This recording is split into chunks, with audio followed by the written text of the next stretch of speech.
नमस्कार, स्वागत है आपका राज्यसभा टीवी में। आपके साथ मैं हूं अभिलाषा पाठक। आइए शुरुआत करते हैं हेडलाइंस के साथ।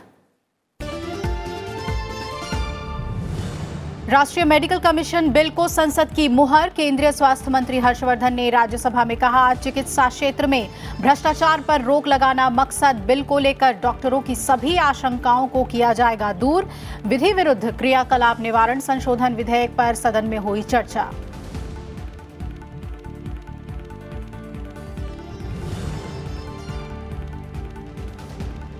यौन अपराधों से बच्चों का संरक्षण संशोधन विधेयक को संसद की मंजूरी। केंद्रीय महिला और बाल विकास मंत्री स्मृति ईरानी ने लोकसभा में कहा, विधेयक में बच्चों के खिलाफ यौन अपराधों के मामले में दोषी को मौत तक की सजा का प्रावधान। दिवाला और शोधन अक्षमता संहिता संशोधन विधेयक को भी संसद की मंजूरी।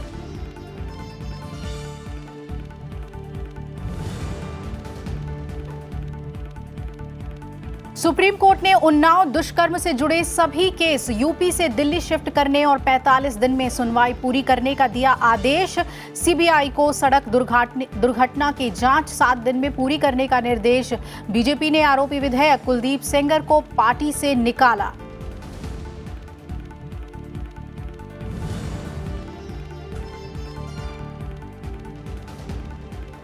अयोध्या जमीन विवाद मामले में गठित मध्यस्थता समिति ने सुप्रीम कोर्ट को बंद लिफाफे में सौंपी रिपोर्ट। शुक्रवार को होगी मुकदमे की सुनवाई। सीजेआई रंजन गोगोई की अध्यक्षता वाली 5 जजों की बेंच ने मध्यस्थता समिति से मांगी थी रिपोर्ट।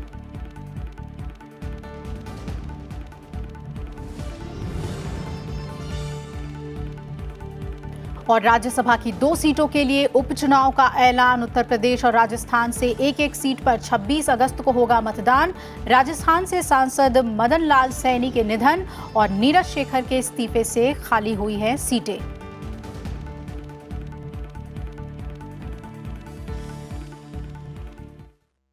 राज्यसभा ने आज राष्ट्रीय आयुर्विज्ञान आयोग विधेयक 2019 चर्चा के बाद पारित कर दिया। केंद्रीय स्वास्थ्य मंत्री हर्षवर्धन विधेयक पर विचार का प्रस्ताव और चर्चा पर उन्होंने जवाब दिया। उन्होंने कहा कि चिकित्सा क्षेत्र में भ्रष्टाचार पर रोक लगाना विधेयक का मकसद है। विधेयक पर चर्चा की शुरुआत कांग्रेस सांसद जयराम रमेश ने की। उन्होंने कहा कि सरकार ने स्टैंडिंग कमेटी की सिफारिशों को दरकिनार किया है। कई दलों के सांसदों ने विधेयक पर अपने विचार रखे। किसी भी मेडिकल कॉलेज को स्टार्ट करने के लिए स्टेट को ही एसेंशियलिटी सर्टिफिकेट देना होता है, वो सेंट्रल गवर्नमेंट नहीं देती है। और वो अपनी स्टेट की रिक्वायरमेंट के हिसाब से उनको कितना प्राइवेट सिस्टम को एक्सपेंड करना है, कितनी उसकी ज़रूरत है। तो इसलिए जो यहाँ पर कहा जा रहा है कि बाकी 50% सीटें जो है ऐसे हम लोगों ने खुली छोड़ दी है एक व्यवस्था के अंदर, जहाँ की मेडिकल एजुकेशन कंकरेंट लिस्ट में है। पहली बार 50% सीट को तो हमने यहाँ पर ही कैप कर दिया है, बाकी 50% को हमने स्टेट्स के लिए छोड़ दिया। इसके लिए किसी के मन में कोई कन्फ्यूजन नहीं रहना चाहिए। वो जैसा मैंने कहा कि जो फीस है उसके ऊपर भी जो है रूल्स के अंदर कैप लगाएंगे हम लोग, ताकि कोई किसी प्रकार से इस प्रोविजन का मिसयूज ना हो सके। Sir, exam has 3 purposes. First, to confer a degree. Second, to give a license to practice. Third, to get admission into a postgraduate college. So, medical is not like engineering. In engineering, my final exam was a multiple choice, but in medicine, you cannot have multiple choice exam. 50% of it is clinical. If you do not have a clinical component to your exam, then that exam is incomplete. The PG, all those boys and girls who are doing PG in United States of America or maybe rest part of the country, their degrees were not recognized. So we recognize the degrees of 5 English-speaking countries, that is UK, USA, and 3 some other English-speaking countries. And by virtue of this, there has been again a huge increase of PG seats. All those who have been studying abroad and they can now practice here. So their number is not mentioned here. देश के अंदर 61% health care centre में केवल 1 doctor है, 7% PHC में 1 भी doctor नहीं है। सबसे ज्यादा खराब हालत बिहार, झारखंड और यूपी में है, जहां पे 2/3 रोगियों के लिए कोई भी क्वालिफाइड डॉक्टर उपलब्ध नहीं है।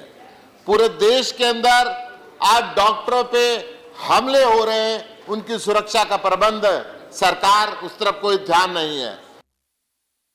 NMC bill provides for licensing of 3.5 lakhs unqualified and non-medical persons to practice modern medicine. This term, community health provider, has been vaguely defined. This law legalizes quackery and puts the life of ordinary people in danger. Earlier, bill sets regulated, and the Supreme Court said regulated, and they also asked you to put a High Court judge as the regulator as far as the seats are concerned. But today you have removed that regulated and put guidelines. Will it stand the test? Or even if it stands the test, tell me what exactly should I look?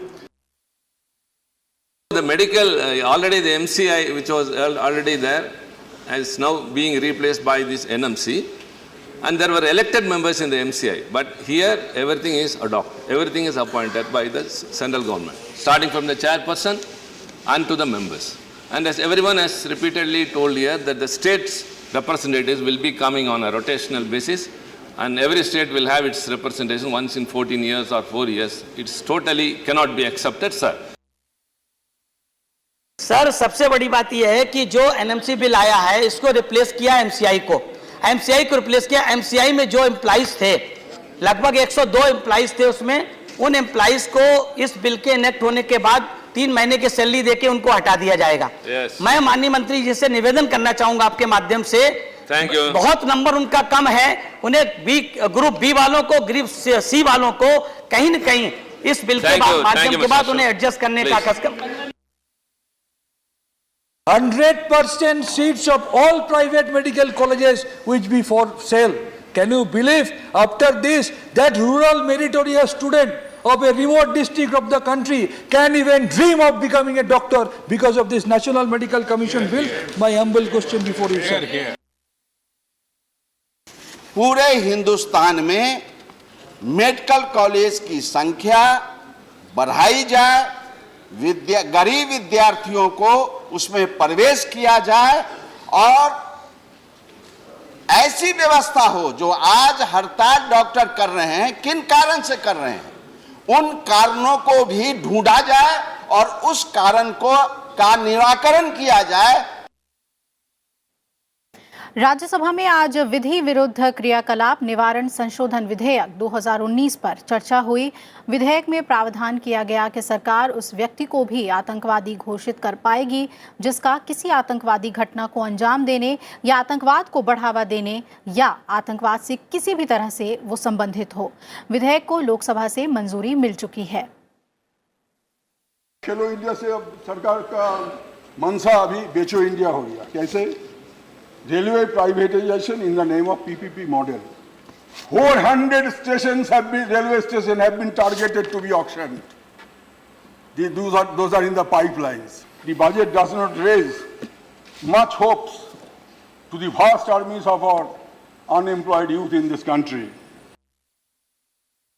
The only amendment that you have brought under Section 25 is that you can actually now confiscate the property through the approval of the Director General. Fine, we have no problems with that because that power is already with you.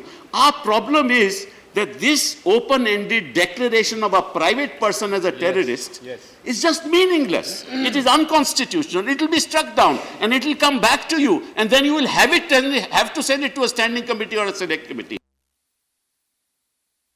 और आइए राज्यसभा की कार्यवाही के बारे में आज ज़्यादा जानकारी लेते हैं। मेरे सहयोगी नवविक्रम सिंह हमारे साथ जुड़ रहे हैं। नवविक्रम, आज अहम विधेयक राष्ट्रीय आयुर्विज्ञान आयोग विधेयक संशोधन 2019 पास हुआ है। इसके अलावा कई अहम मुद्दों पर चर्चा भी हुई है, विस्तार से जानना चाहेंगे आपसे।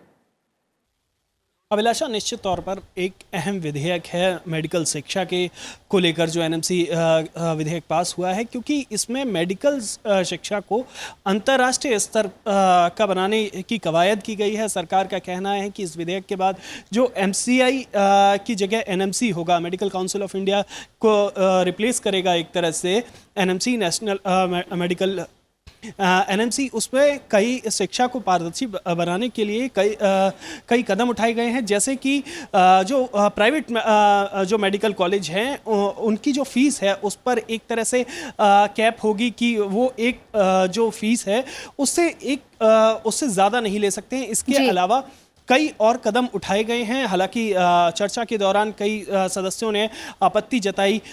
उसका मंत्री जो हर्षवर्धन ने उनकी जो आपत्तियां थी उनके बारे में रिप्लाई किया और कहा कि जो आपत्तियां हैं वो बिल को कोडिफाई करते समय उन आपत्तियों पर विचार किया जाएगा।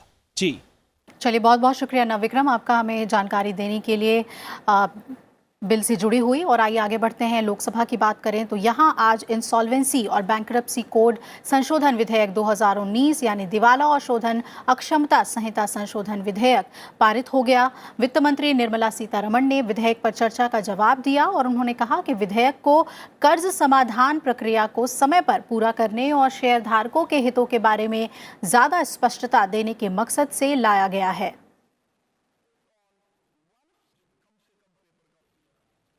इस विधेयक में इंसॉल्वेंसी और बैंकरप्सी कोड में 7 संशोधनों का प्रावधान है। इनका मकसद डूबते कर्ज का समाधान करना। विधेयक में CIRP यानी निगमित दिवाला समाधान प्रक्रिया के पूरा होने की समय सीमा तय की गई है, जिसमें 330 दिनों की कुल सीमा रखी गई है। इसी सीमा के भीतर मुकदमे और अन्य न्यायिक प्रक्रिया शामिल होंगी, यानी दिवालिया हो चुकी कंपनियों का मामला 330 दिनों में निपटाना होगा। विधेयक में यह भी प्रावधान किया गया है कि अगर संबंधित प्राधिकार द्वारा किसी आवेदन को 14 दिनों के भीतर स्वीकार या खारिज किया गया तो उसे इसके बारे में लिखित में कारण बताना पड़ेगा। विधेयक को राज्यसभा की मंजूरी मिल चुकी है। We should give an honorable exit from business if that is what the entrepreneur wants, or a resolution to the problem so that the concern can be a going concern with newer equity participants coming into the picture.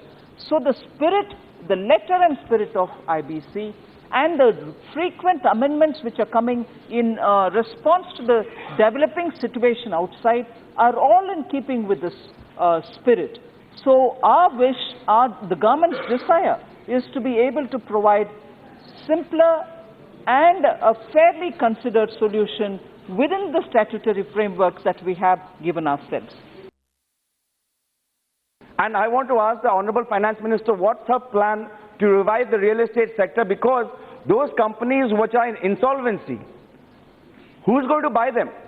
Who's going to be the white knight that comes to buy a company that is going into insolvency after haircut and then give the home buyers their due? The bill, the code is working very well. But I want to commend the Honorable Finance Minister. I want to commend all of the officials in the Finance Ministry and the Corporate Affairs Ministry to bring forward these very important amendments, because they will make this act work even better. It will enable us to meet our philosophy of minimum government, maximum governance. Lok Sabha से आज बच्चों के साथ यौन अपराध पर मौत की सजा के प्रावधान वाला विधेयक पारित हो गया है। महिला और बाल विकास मंत्री स्मृति ईरानी ने चर्चा का जवाब दिया। उन्होंने कहा कि इसके दायरे में जनप्रतिनिधि भी बाहर नहीं हैं। कई मंत्रालय मिलकर जल्द न्याय दिलाने का प्रयास करेंगे। लैंगिक अपराधों से बालकों का संरक्षण संशोधन विधेयक 2019 में प्रावधान किया गया है कि अल्पवय के खिलाफ गंभीर यौन अपराध के साबित होने पर दोषी को कम से कम 20 साल की कठिन कारावास की सजा सुनाई जाएगी। इसमें ऐसे अपराध के लिए आजीवन कारावास, मृत्युदंड और जुर्माने का भी प्रावधान रखा गया है। चर्चा के दौरान कई दलों के सांसदों ने विधेयक पर अपने सुझाव और विचार रखे। राज्यसभा से इस विधेयक को मंजूरी मिल चुकी है। मैं आज इस सदन को आपके माध्यम से बतलाना चाहती हूं, क्रिमिनल लॉ अमेंडमेंट एक्ट 2018 हो या पॉक्सो का आज का अमेंडमेंट हो, अगर जघन्य अपराध होता है तो हमारे देश की इस संसद ने हमारे जजों को यह अधिकार दिया है कि अगर वो चाहें एविडेंस के आधार पर तो सजाए मौत दे सकते हैं। और मोदी की सरकार ने इस सदन के आशीर्वाद से उस कानून में कहीं ये नहीं बोला कि उससे MP या MLA अछूता रहेगा। MHA has, sir, informed us that they will help us in ensuring that a special dashboard is created to follow POCSO cases in terms of investigation by police across the country, so that within the specified timelines, investigation is completed is something that the center and the states can work together. HRD, sir, has informed us that through CBSE and all state boards, they will initiate good touch, bad touch interventions across all schools. They will ensure that close to 44 lakh teachers. Unnao rape पीड़िता के सड़क हादसे में घायल होने के मामले में सुप्रीम कोर्ट ने इस केस से जुड़े सभी मामले दिल्ली ट्रांसफर कर दिए हैं। सुप्रीम कोर्ट ने डेडलाइन तय करते हुए कहा कि केस से जुड़े मामले की सुनवाई 45 दिनों के अंदर पूरी कर ली जाए। सड़क हादसे की छानबीन भी 1 हफ्ते के अंदर पूरी करने के आदेश दिए गए हैं। कोर्ट ने उत्तर प्रदेश सरकार से कहा है कि वो पीड़िता के परिजनों को 25 लाख रुपए का मुआवजा भी दे। देश की सर्वोच्च अदालत ने कहा कि यदि घायल पीड़िता के परिवार वाले इच्छा जाहिर करें तो उन्हें इलाज के लिए दिल्ली के एम्स में शिफ्ट किया जाए। सुप्रीम कोर्ट ने इसके साथ ही पीड़िता और उसके वकील और परिवार के सभी सदस्यों को तत्काल सुरक्षा देने का आदेश भी दिया है। जो संडे जो हादसा हुआ वो भी सीबीआई को सौंप दिया गया, वो केस भी दिल्ली सीबीआई कोर्ट को ट्रांसफर कर दिया। दूसरा जो है, जो विक्टिम है, विक्टिम फैमिली मेंबर्स है, उसको हम कह दिया स्टेट पुलिस के ऊपर भरोसा नहीं है, एक सेंट्रल पुलिस फोर्स का प्रोटेक्शन दे दीजिए। कोर्ट अटेंड करना और आना जो कुछ जो जब तक ये केस चलता है। सुप्रीम कोर्ट ने आज सेंट्रल रिजर्व पुलिस फोर्स को डायरेक्शन दिया है, इसको जब तक केस खत्म नहीं होता, जब तक केस चलता है, वो प्रोटेक्शन देने के लिए कह दिया। और दूसरा जो है, जो एक मेल मेंबर बचा है फैमिली में, वो चाचा है विक्टिम का, महेश सिंह, हमें कह दिया एक केस में 2001 का केस है, उसमें कन्विक्शन हुआ, अब अपील पेंडिंग है, उसमें उन्हें रायबरेली में जेल में है, उसको भी खतरा है, जान को खतरा है, उसको भी वहाँ से रायबरेली से शिफ्ट कर दीजिए दिल्ली, क्योंकि सारे केस जो है दिल्ली को शिफ्ट किया। राज्यसभा की 2 सीटों के लिए होने वाले उपचुनाव के लिए तारीखों का ऐलान कर दिया गया है। हाल में राजस्थान से राज्यसभा सांसद मदन लाल सैनी के निधन से एक सीट खाली हुई थी, जबकि दूसरी सीट उत्तर प्रदेश से चुने गए नीरज शेखर के समाजवादी पार्टी छोड़ने और सदन की सदस्यता से इस्तीफा देने के बाद खाली हुई है। इन सीटों के लिए 7 अगस्त को अधिसूचना जारी होगी और जरूरत पड़ने पर 26 अगस्त को चुनाव होगा। राजस्थान से सीट का कार्यकाल अप्रैल 2024 तक है, जबकि उत्तर प्रदेश की सीट का कार्यकाल अगले साल नवंबर तक है। इस वक्त राज्यसभा में 245 में से 5 सीटें खाली हैं। कांग्रेस के असम से सांसद संजय सिंह ने 2 दिन पहले ही पार्टी और सदस्यता से इस्तीफा दिया था। उनका कार्यकाल अगले साल अप्रैल तक ही था।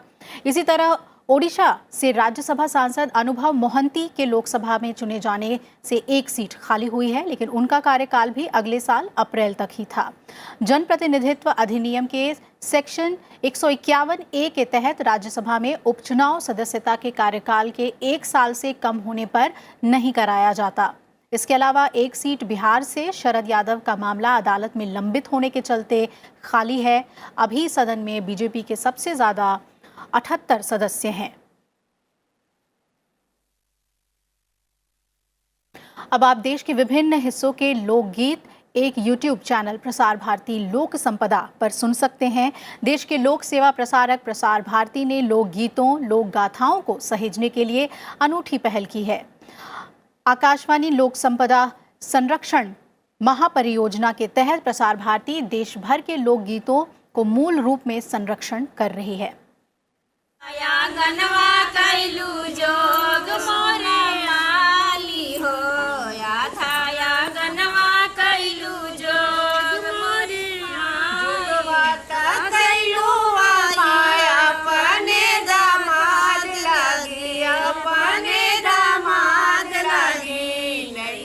उत्तर प्रदेश में सांस्कृतिक नगरी काशी के लोक गीतों की धुन हो या केरल के उत्सवों में समा बांधते संस्कार गीत,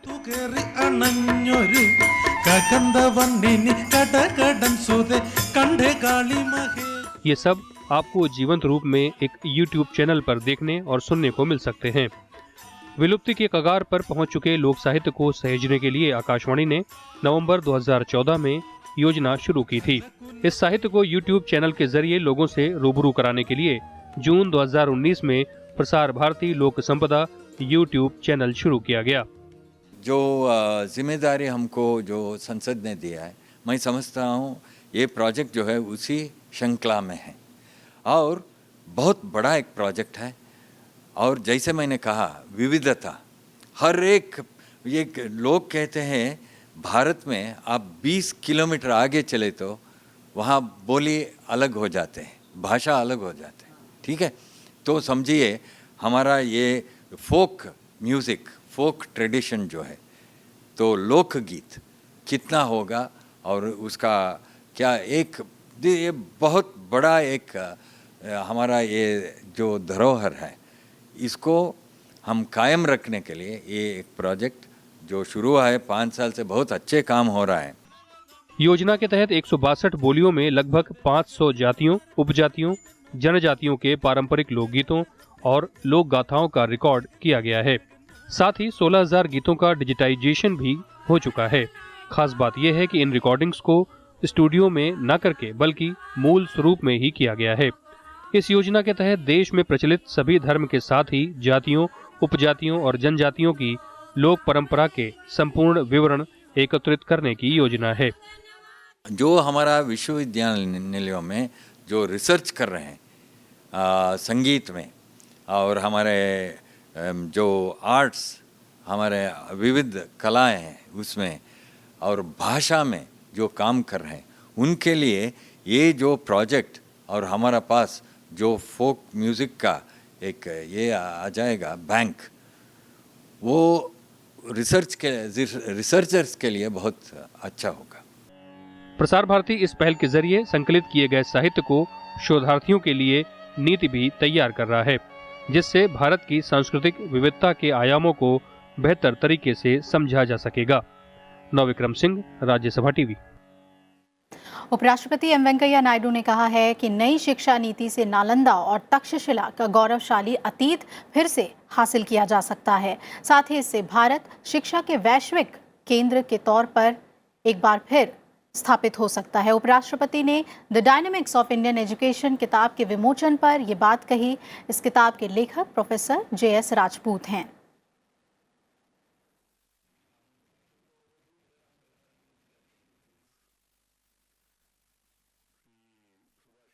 राजधानी में एक भव्य समारोह के बीच वरिष्ठ पत्रकार और संपादक राम बहादुर राय को 22वें हिंदी रत्न सम्मान से सम्मानित किया गया। इंदिरा गांधी राष्ट्रीय कला केंद्र के अध्यक्ष राम बहादुर राय को यह सम्मान उनके 4 दशकों से भी अधिक लंबे सक्रिय पत्रकारिता के योगदान के लिए दिया गया है। श्री राय अनेक महत्वपूर्ण समाचार पत्रों और पत्रिकाओं का संपादन कर चुके हैं और अनेक पुस्तकों के लिए उनकी ख्याति देश और विदेश में है। पद्मश्री और कई महत्वपूर्ण सम्मानों से सम्मानित राम बहादुर राय युवा पत्रकारों के लिए भी प्रेरणा स्रोत हैं। हिंदी भवन द्वारा हिंदी रत्न पुरस्कार पुरुषोत्तम दास टंडन की जयंती के अवसर पर पत्रकार भीमसेन विद्यालंकर की स्मृति में किसी प्रमुख हिंदी सेवी को दिया जाता है। इस अवसर पर हिंदी भवन के अध्यक्ष त्रिलोकीनाथ चतुर्वेदी, वरिष्ठ पत्रकार अच्युतानंद मिश्र, हिंदी भवन के सचिव गोविंद व्यास और युवा पत्रकार संत समीर भी मौजूद थे।